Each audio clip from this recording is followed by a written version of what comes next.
Good evening বন্ধুরা। তো দেখো এখন বাজে বিকেল 4:30 আর আমি চলে এসেছি ছাদে। এখন ওয়েদারটা কিন্তু শীতকালে বিকেলের ওয়েদারটা খুব সুন্দর লাগে। তো দেখো আমাদের ছাদে কিন্তু একটা ছোটোখাটো বাগান আছে, আর আমার বরের গাছ লাগানোর খুব শখ। তো চলো আসো দেখাই আমাদের বাগানে কি কি গাছ আছে। এখানে দেখো সবেদা হয়েছে, প্রচুর সবেদা হয়েছে এই গাছটায় এবার। আর সবেদাগুলি খুব বড়ও হয়, খেতেও খুব ভালো হয়। দেখো প্রচুর সবেদা হয়েছে, প্রচুর।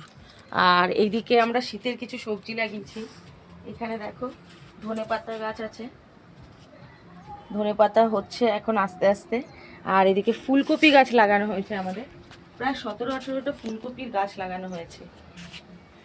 আর আরেকটা জিনিস আছে, যেটা এদিকে আসো, নিয়ে আসো।